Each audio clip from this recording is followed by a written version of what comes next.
WFYI podcasts are made possible by Bloomington, Indiana, an American college town offering experiences like indulging in grub at Nick's English Hut, taking a stroll along Kirkwood Avenue, feeling the history and magic of Assembly Hall, and providing the chance to feel like a college kid again. Plan your trip at visitbloomington.com. I'm Kyle Long, host of Cultural Manifesto, just one of the local music programs you can enjoy on WFYI. These programs would not be possible without your financial support. And to say thank you, we want to send you to see Lyle Lovett when he comes to Indianapolis on July 28th. Choose a concert ticket as your gift when you donate at WFYI.org/give. And thanks for supporting WFYI. This is WFYI News Now. It's June 10th, and I'm Abriana Herron. On today's show, the president of Ivy Tech announces her retirement after nearly a decade. How industries around the state can be held accountable for emissions and pollution. And how mobile and manufactured homes in Indiana contribute to the state's housing problems. The problem is that affordability, though, is rapidly decreasing. There isn't enough of them available. What is available certainly costs more, and there are manufacturing and transportation issues. Those stories coming up, but first, thousands of people came out Saturday for the Indy Pride Parade in downtown Indianapolis. Indy Pride Board President Jenny Boytz say they've been preparing for this festival since last year. She expects around 32,000 people attended, the same as last year. And Boytz says people are feeling a heightened need for community this year. I think also just making sure that we have the space for joy, that queer folks are not only need to be kind of resilient in the face of attack, but that we also can have our own space to be happy and have joyful moments and celebration together feels really important, especially today. The Indy Pride Festival hosted live music all day Saturday alongside dozens of vendors, a karaoke stage, and drag shows. Ivy Tech President Sue Ellspermann will retire in June of 2025 at the end of her current contract. Indiana Public Broadcasting's Brandon Smith reports Ellspermann will step down after serving nearly a decade as head of the statewide community college system. Ellspermann became Ivy Tech president in early 2016, leaving her role as lieutenant governor after rumors of a strained relationship with then-Governor Mike Pence. In a statement, Ellspermann says her current job has given her the opportunity to change lives, strengthen communities, and fuel our workforce and economy.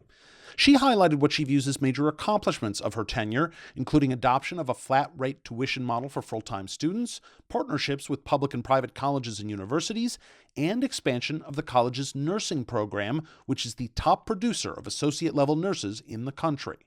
The Ivy Tech board will choose Ellspermann's successor over the next several months. For Indiana Public Broadcasting, I'm Brandon Smith at the State House.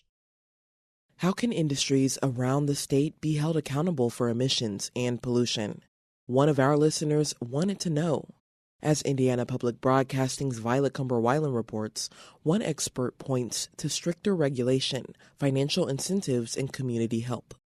Gabriel Filippelli is the executive director of the Indiana University Environmental Resilience Institute. He says industries around the state tend to emit either particulates or volatile organic compounds, which can both cause respiratory issues and be harmful to lungs.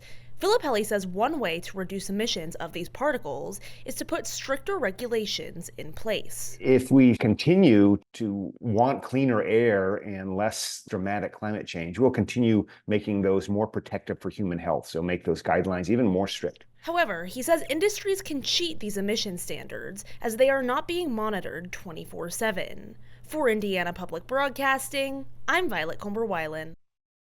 Filippelli says another approach is to offer more money to industries to combat climate change and carbon emissions. And for our final story today, a shortage of safe, affordable housing in Indiana is an ongoing issue.